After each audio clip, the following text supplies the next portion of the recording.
Buenas a toda la gente de PayPal, Patreon y PayU.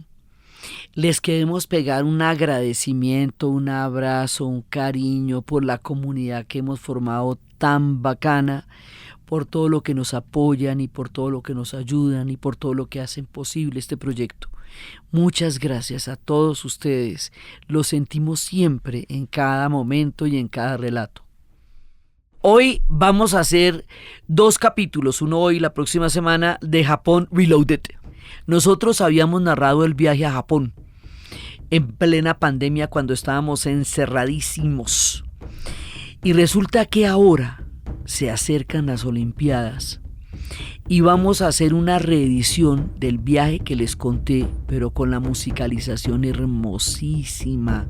Entonces vamos a volver por esos parajes maravillosos, por esas tierras de los cerezos, en tiempos en que vamos a experimentar una vez más el milagro de las Olimpiadas, que en esta ocasión lo van a sacar los japoneses contra viento y marea, y veremos después el heroísmo de lo que eso significa y recorreremos de nuevo las maravillosas tierras y el mundo de lo invisible de Japón.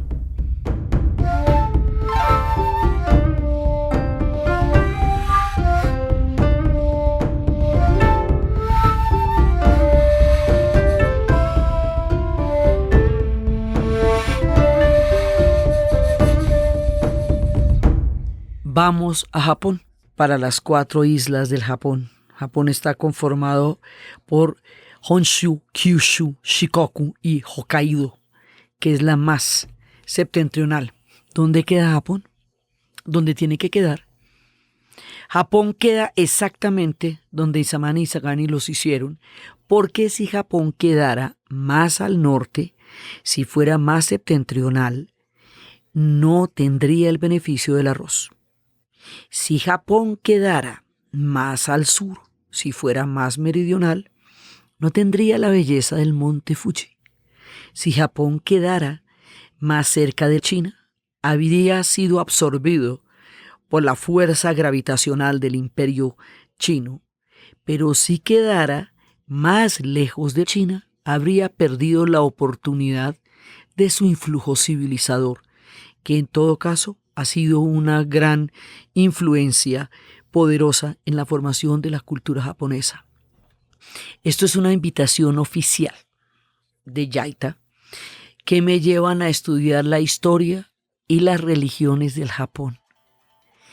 Entonces voy de su mano, bajo su mirada, dirigida por ellos, en una de las oportunidades históricas más deliciosas que uno puede tener, y es cuando un pueblo quiere mostrarse y quiere contarte quiénes son y qué hacen, en qué creen, y quieren que tú seas testigo de su devenir histórico. Por ahí como a los 10 días me vine a enterar de para qué querían que yo fuera a Japón. Querían que yo fuera para contar, como dirían ellos, la historia correcta de Japón.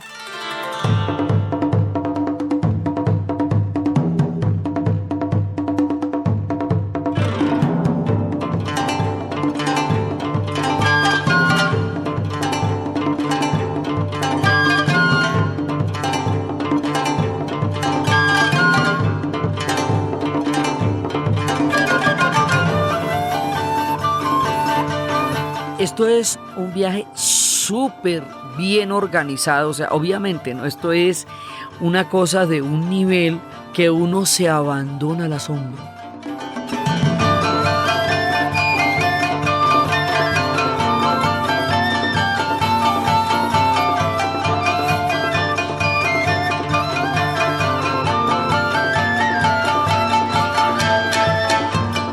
De ahí para adelante, desde el momento en que sale el vuelo para Japón, uno ya está en manos de otros dioses y de otras historias, porque le va a dar la vuelta al mundo.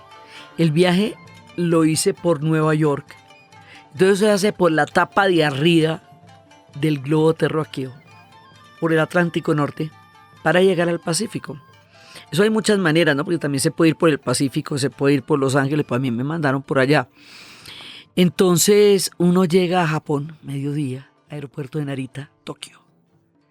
Y bueno, multitudes de esas que uno no se imagina, pero multitudes disciplinadas, multitudes totalmente armónicas, porque ellos tienen una manera de manejar lo que aparentemente es un caos que resulta siendo un orden orgánico de ellos. Ellos son uno de los pueblos más misteriosos que uno tenga la oportunidad de conocer, y lo son en la medida en que parecen occidentales. O sea, cuando uno va a la India, pues a uno le queda claro que está en la India, porque la gente viste de una manera totalmente diferente, porque hay gente en caballo con charreteras doradas, porque hay elefantes, porque hay vacas, porque hay tuk-tuks, porque el aire es poderoso, porque la luz es impresionante, porque los templos, porque las oraciones. Tú llegas a un lugar donde sabes que estás en la otra edad, en un lugar totalmente diferente a aquel de donde tú provienes. Pero en Japón, como hay tanta, digamos, occidentalización, y entonces eso se ve en los Mazda, eso se ve en los carros más impresionantes, y entonces eso se ve en los edificios gigantescos, y se ven las pantallas. La película de los 80s, Blade Runner, esa película mostraba estos edificios enormes con esas pantallas gigantescas. Me dio la sensación de estar en Blade Runner. Lo que pasa es que era de día, no es esa atmósfera nocturna densa de Blade Runner, pero sí es como lo más parecido. Entonces uno llega a Tokio y se va a demorar en entender que ha llegado al mundo de lo invisible. Se va a demorar en entender que lo que ellos viven es una apariencia altamente tecnológica, pero que la tecnología es una de las formas en las cuales se manifiesta uno de los espíritus más enigmáticos, que es el espíritu de los japoneses que se teje en el mundo de lo invisible. O sea, para los japoneses hay un mundo invisible, y en ese mundo invisible es donde se tejen las verdaderas historias de lo real, y aquello que tú ves es un fenómeno, es lo fenoménico, como dirían en filosofía, respecto a la apariencia de las cosas, dice que es el fenómeno. Sí, es la definición que dan en filosofía de lo aparente, de lo que está ante tus ojos. Entonces, lo fenoménico, lo aparente, lo que tú ves, no es. Eso es la apariencia que tienen las cosas que están tejidas en lo invisible del mundo japonés. Ellos tienen unos espíritus muy poderosos que se llaman los kamis. Espíritus que con frecuencia los destruyen. Japón ha vivido con las destrucciones desde siempre, porque en Japón ocurren los tifones, ocurren los terremotos, ocurren toda clase de tragedias geográficas y geológicas. Japón es muy frágil frente a los volcanes. Digamos, la geografía es muy tenaz con ellos. Entonces, la idea es que ellos, como están a merced de espíritus terribles, que son los kamis, necesitan apaciguar esos espíritus para que no les den tan duro cuando se sacuden y les generan ese tipo de destrucciones.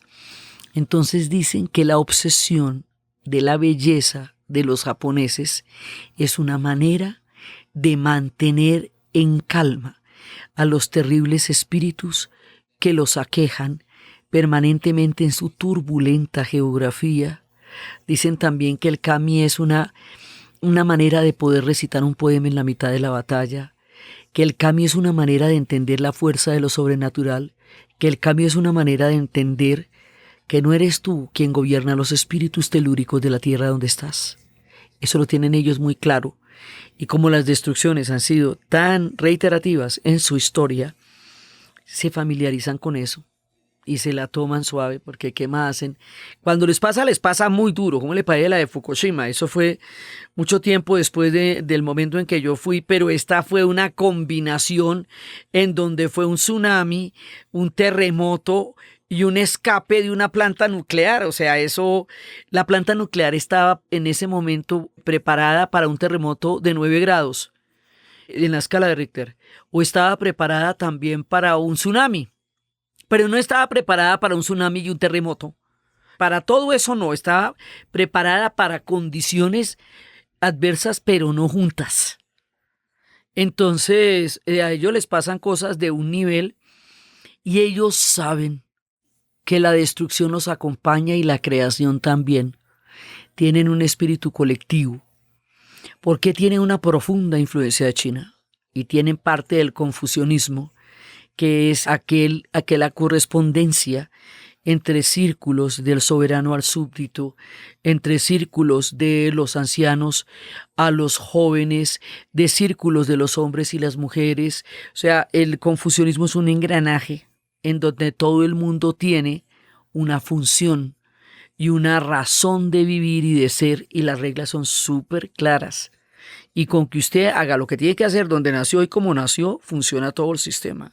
Entonces hay un pensamiento colectivo en parte de la influencia china. Ellos son muchas cosas, ¿no? Porque también ellos tienen una religión que es el shintoísmo, que es el culto a la naturaleza. Y es una religión poderosa, que es la religión de donde va a salir el Tenno. Entonces, a mí me van a llevar por los museos y me van a llevar por los templos. Y este viaje va a ser una mirada entre museos y templos y bosques y jardines. Una mirada poderosa a un Japón profundo. Siempre, en todas mis historias hay guías. Voy por el mundo de los ojos de aquellos que lo han vivido. Hay una señora Noriko, que es la traductora. Hay un señor Kato, que es aquel que diseñó con una exquisita sensibilidad este viaje, basado en las cosas que previamente le había dicho que quería conocer del Japón. Entonces, bueno, le enseñan a uno la comida, le enseñan a uno un poco la vida cotidiana y empieza uno a salir en Tokio. Y resulta que Tokio tiene un contraste muy grande entre la ultra recontra modernidad y la ultra occidentalización y lo ancestral. Entonces, de la mano de la embajadora de Patricia, vamos a un restaurante que es un restaurante japonés típico donde la gente grita, ay, eso, o sea, son unos gritos tremendos para anunciar la comida, para servirla, para traerla, todo eso. Y este restaurante tan supremamente tradicional, donde las cosas son hechas de las maneras más antiguas. Y uno sale y hay un edificio enorme del Hard Rock Café, donde uno ve a King Kong subiéndose por la parte alta del edificio, en una estatua enorme. Y eso queda enfrente del restaurantico pequeño típico. Y como nosotros venimos de Occidente, y en Occidente las cosas son y no son. O sea, Occidente está basado en una cosa que se llama la lógica de Aristóteles. Y la lógica de Aristóteles dice que las cosas no pueden ser y no ser de la misma manera y al mismo tiempo, porque ese es el principio de no contradicción y sobre eso se va a montar absolutamente toda la lógica aristotélica y todo el mundo de Occidente sigue en ese principio. Sí, los griegos y de ahí para adelante todo el mundo. Pero nota que eso no pasa en Japón, como no pasa en la India, como no pasa en Vietnam, como no pasa en muchas de las culturas orientales, porque ahí hay otras lógicas. Y ahí las cosas sí pueden ser y no ser de la misma manera y al mismo tiempo. Entonces ellos son y no son. Entonces todo lo que para nosotros es inconcebible allá coexiste, porque las contradicciones no son rupturas, sino coexistencias de las fuerzas contrarias que dan sentido a la naturaleza misma de las cosas. Este culto a la naturaleza es profundo, este abrazo a los árboles, esta manera de tener entre los árboles lazos que te hablan del espíritu del árbol.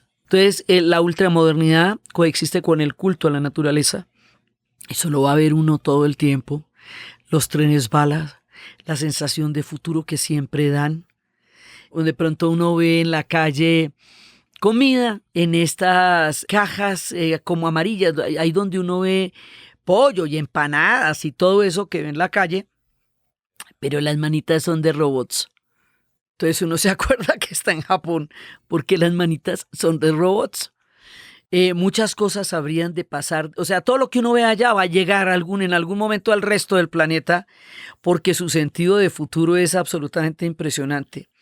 Los baños son como tronos. llenos de colchones, de aires, de perfumes. O sea, eso es como estar en un trono, es una cosa absolutamente increíble. Un nivel de confort, de intimidad, de una cultura que tiene una idea completamente diferente de lo que es la cotidianidad.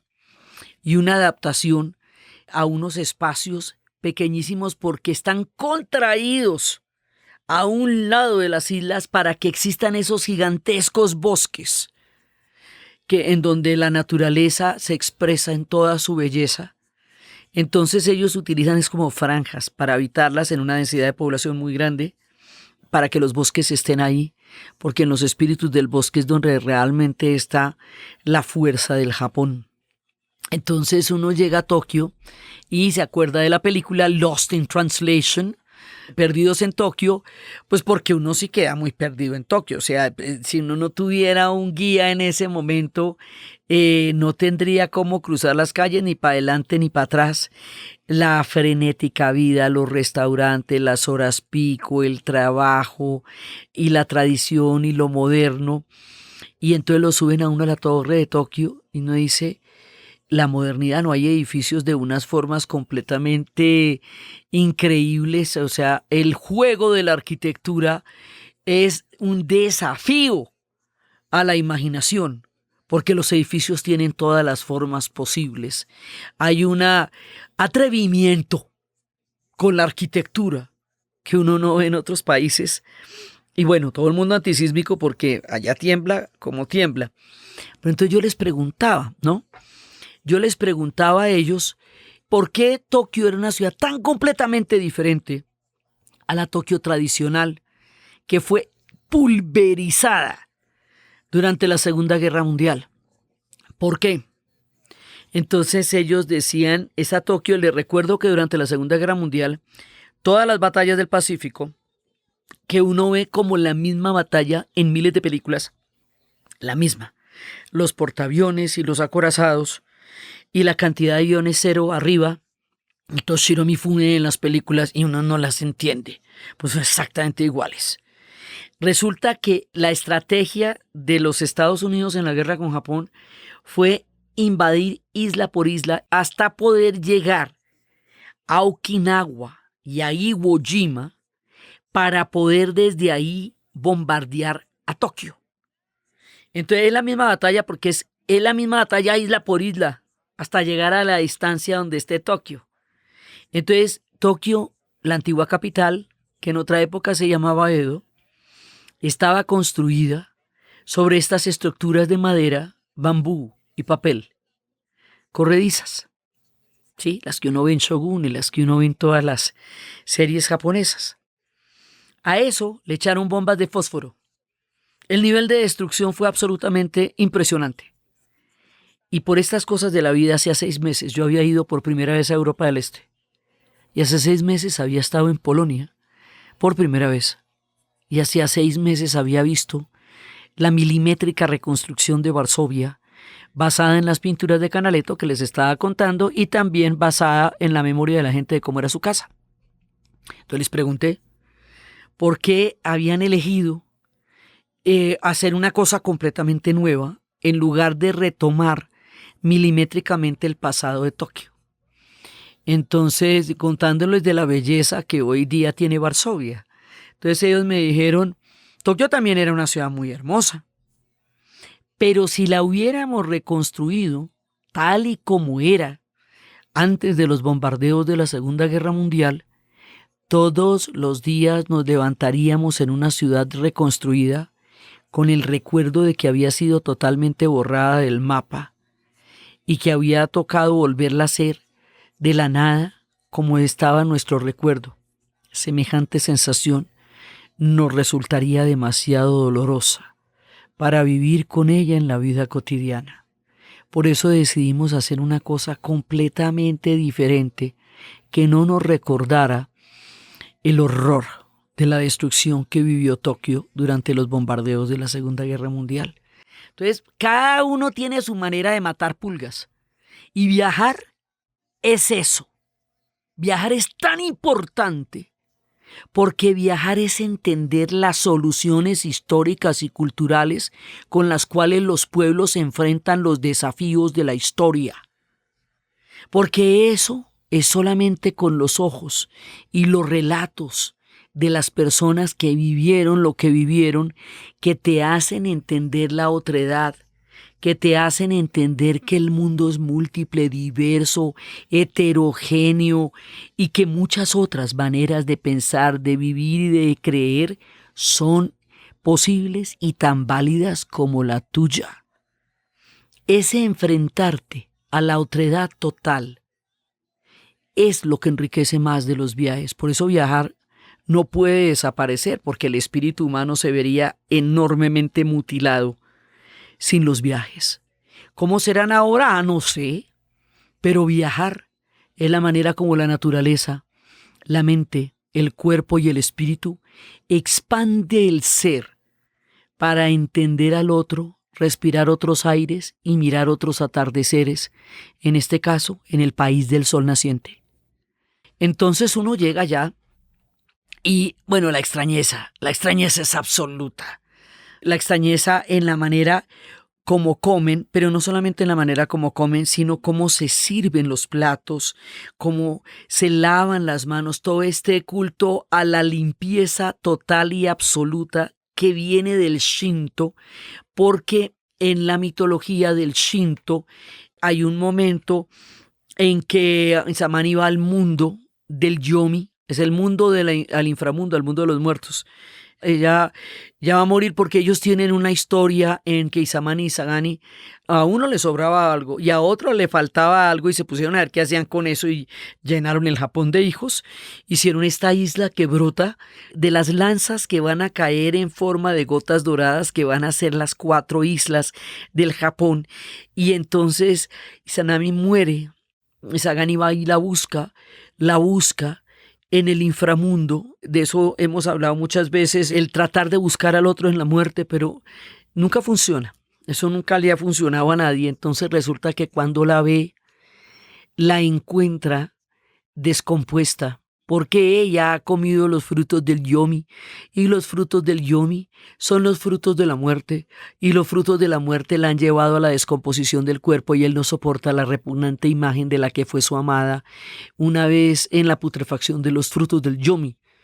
Entonces se va, y eso deja en ellos una profunda repugnancia por todo lo que sea la mugre, la suciedad, el untarse, un sentido de la limpieza extremo. Ahora, cósmicamente van a poder solucionar el problema de la descomposición del cuerpo a través de lo que va a ser el budismo zen cuando llegue al Japón, porque el budismo zen reencarna. El alma, digamos, va transmigrando a través de un enorme viaje, y eso les da una solución cósmica, pero las religiones se suman, no se contradicen. Entonces el Shinto, que es la base fundamental, va a estar determinando al Japón, pero va a llegar el budismo de una manera japonesa que será el budismo zen, y va a llegar a través de la ruta de la seda, va a llegar a través del emperador amarillo, que es el que va a tener el sueño, y luego llegarán allá a estas islas del Japón.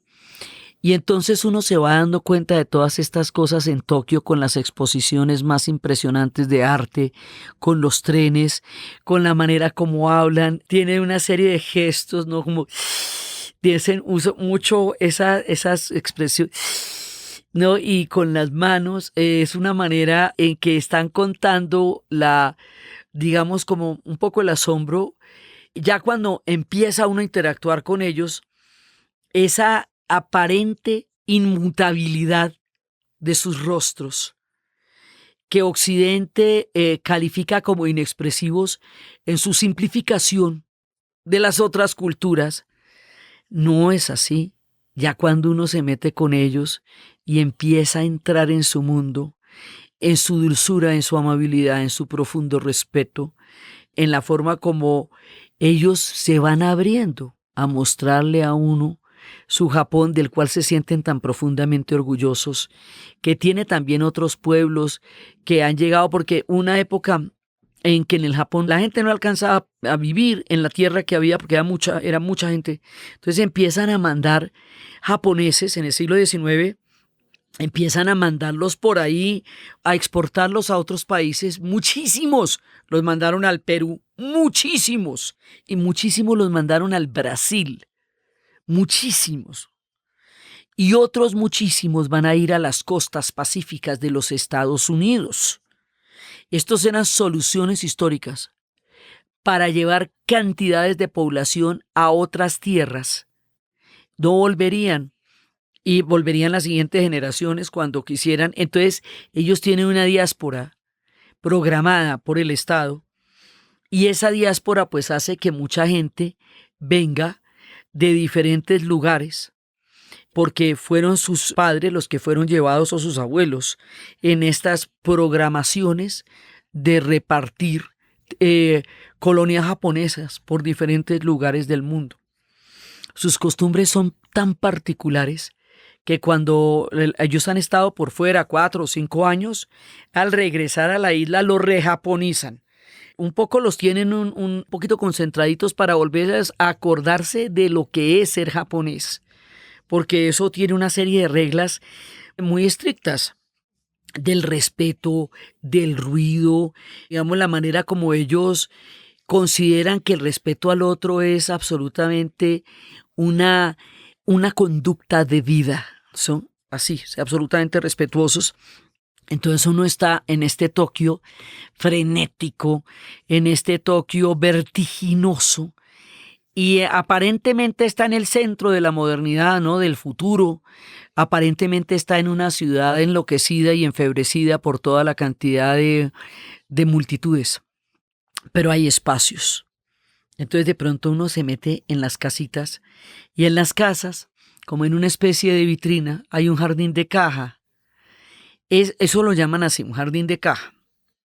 Y resulta que un jardín de caja es un jardín grande, un espacio, digamos, casi más grande que el lugar donde viven. Ese jardín de boîte, jardín de caja, es el espacio donde habita su alma dentro de su apartamento. Los jardineros son absolutamente importantes. Acordémonos de todos los artes de ellos, el ikebana, que es el arte de la jardinería. Ellos tienen como eso que en el I Ching llamarían la fuerza domesticadora de lo pequeño. Lo pequeño es tan impresionante que lo que yo me voy a traer de ese viaje en el alma, de las cosas que más me va a impresionar a mí, es la mirada de lo sutil y de lo pequeño.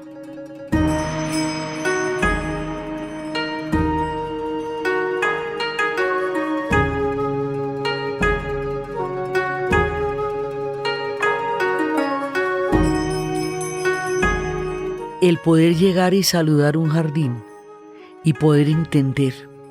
Y sus leyendas te cuentan eso. Cuenta la leyenda del señor Mariposa, que un hombre amó a su madre y la cuidó, y la cuidó, y la quiso tanto, tanto. Y él cuidaba el jardín, y el jardín estaba lleno de flores hermosísimas, y ese jardín era toda su vida con el cuidado de su madre. Pero resulta que un día su madre se muere y él queda en una desolación. Y al quedar tan increíblemente desolado, pierde el interés por las flores, porque pierde el interés por lo efímero, porque la muerte se lo lleva todo. Entonces se va a la montaña y se vuelve un ermitaño, no vuelve a hablar con nadie, no le vuelve a interesar nada ni nadie. Y un día llega una mujer vestida de violeta, toca a la puerta y le dice que si puede orar con él. Se arrodilla a su lado y ora. Otro día va llegando una mujer vestida de naranja y le dice que si puede orar con él. Otro día llegará una mujer vestida de granate, y otro día llegará una mujer vestida de tonos tornasolados, y otro día llegará una mujer vestida de rosados, y otro día llegará una mujer vestida de azules. Y cuando todas las mujeres se han hecho al lado de él y le han pedido orar con él, le dicen que son los espíritus de las flores que han venido a visitarlo para decirle que no las abandone, por el hecho de que su belleza es efímera. Porque en lo efímero también hay hermosura y no debe ser despreciado por el hecho de que no pueda durar lo que el corazón quisiera. Y lo llaman de nuevo para que vuelva a tender el jardín con el amor con que él solía hacerlo, aunque sepan que ellas no van a durar mucho tiempo y que otras vendrán, porque quieren decirle que lo efímero no tiene por qué ser despreciado por la vida. Y así llaman al señor mariposa.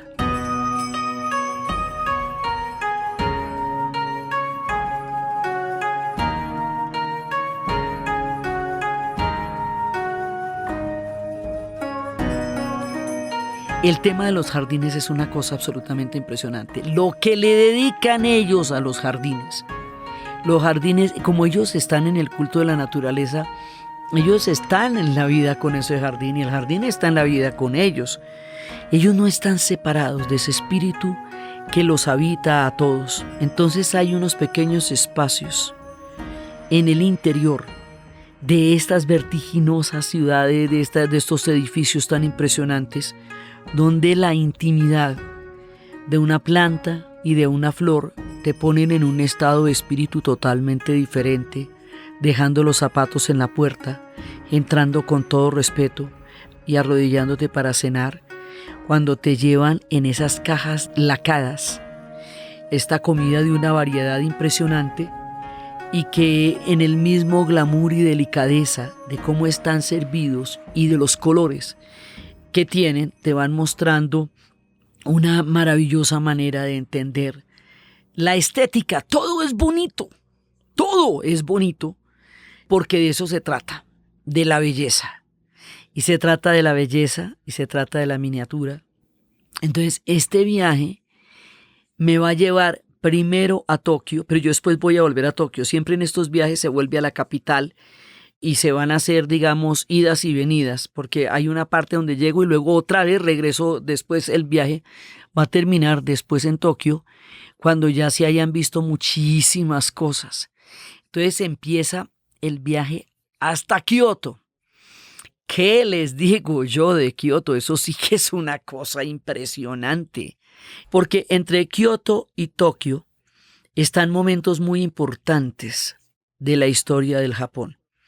Hubo un momento en que los japoneses, hacia el siglo XVI, cuando vieron las grandes diferencias religiosas que había entre los europeos, entre los portugueses y entre los holandeses, entre los católicos y los protestantes, cuando vieron sus guerras, cuando vieron cómo se mataban, cuando vieron cómo se engañaban, cuando vieron cómo se traicionaban, cuando vieron cómo se canibalizaban casi en la manera de tratarse comercialmente, dijeron, no, esta gente está muy aburridora. Ellos no tienen nada bonito que darnos. Y se cierran al mundo entero. Del siglo XVI al siglo XIX, Japón se cerró al resto del planeta. Apenas había unos puerticos de madera que daban una mínima referencia de que existía el Japón. Y se dedicaron a cocinarse en su propia cultura y en su propio caldo. Ese es el periodo Edo. Ese es el periodo en que surge la mayor cantidad de florecimientos del Japón. Es el momento en que surge el origami, el doblez del papel, como una de las maneras de reproducir toda la totalidad del universo en el doblez del papel. El doblez del papel como una forma de entender las formas, los volúmenes, las simetrías, la perfección, la armonía, las naturalezas. Después, cuando lleguemos a Hiroshima, les voy a decir por qué es tan importante el doblez del papel y el origami cuando lleguemos al monumento de Hiroshima. Y allá van, en el periodo Edo van a desarrollar el ikebana, los jardines, todas las formas de las flores. En el periodo Edo van a desarrollar el kabuki, que es este teatro con máscaras. Esos teatros duran 6 horas. Entonces un día me fui con la señora Noriko a una función de teatro kabuki, con todas las máscaras. Cada una de las máscaras tiene un significado de sentimientos, de emociones, de todo este despliegue colorido, impresionante, monumental, que es el teatro kabuki.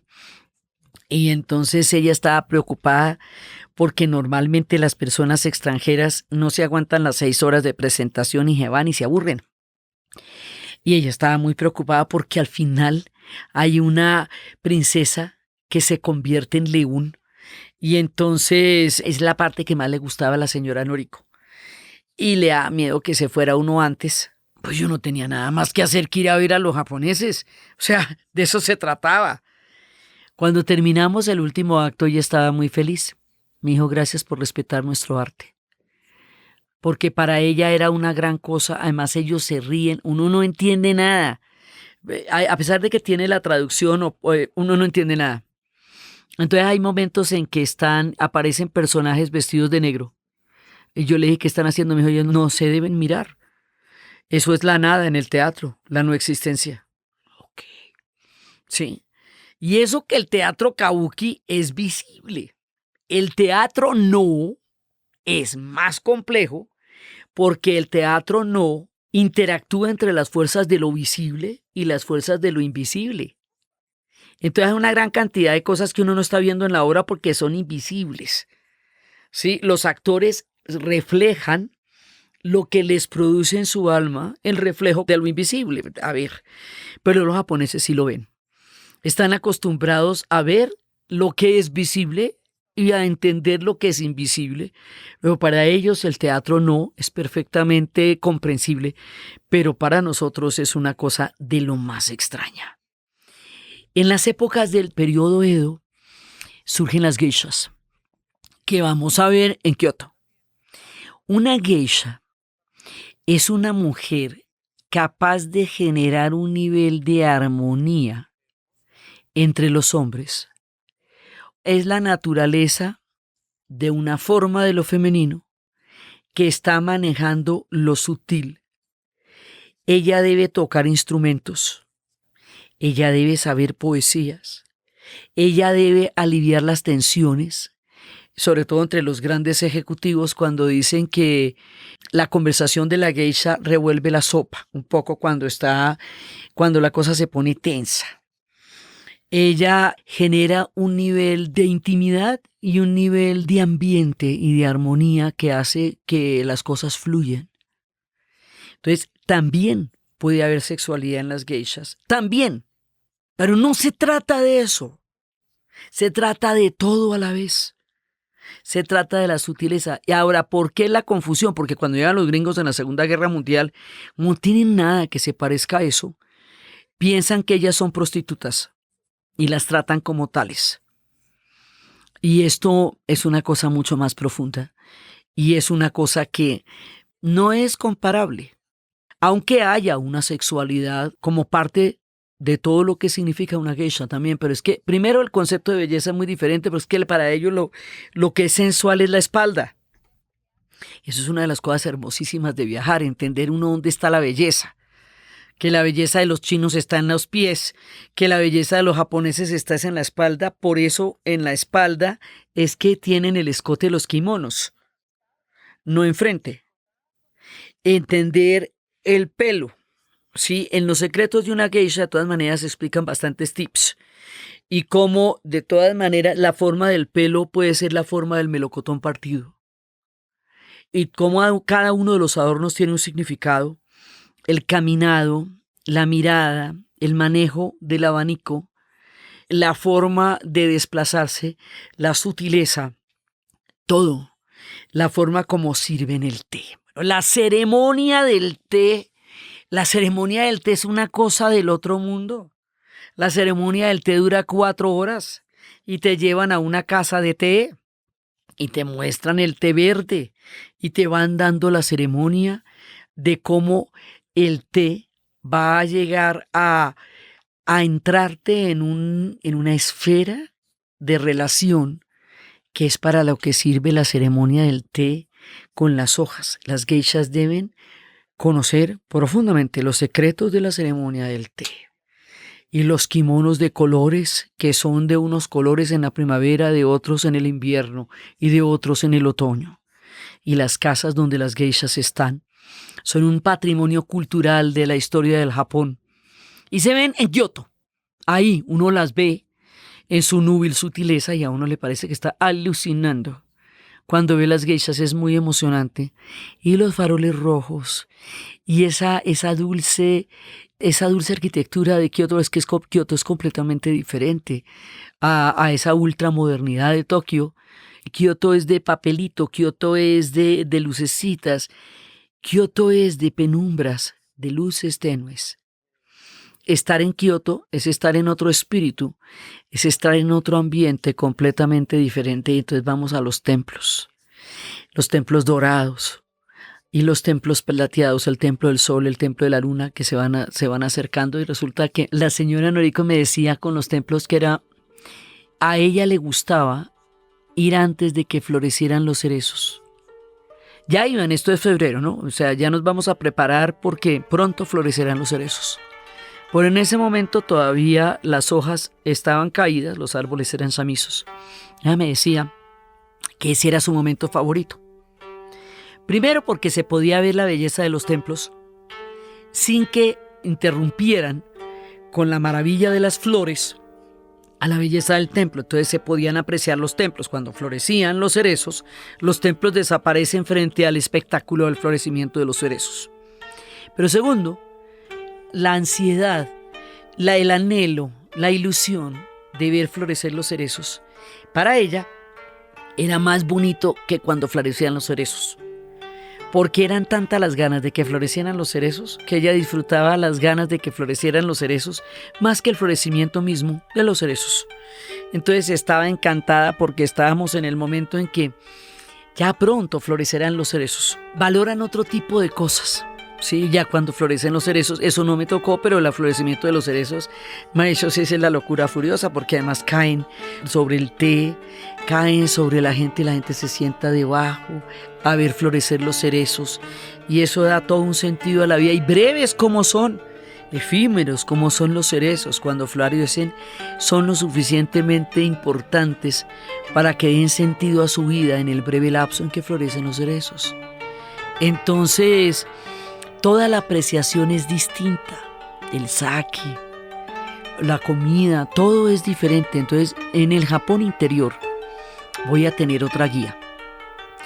Esa guía es un personaje rarísimo, porque es una mujer que vivió mucho tiempo en el Perú y que aparentemente por su ropa parece una mujer moderna, parece una mujer contemporánea, parece una mujer cercana. Pero no, es completamente distante. Saben ser impresionantemente distantes.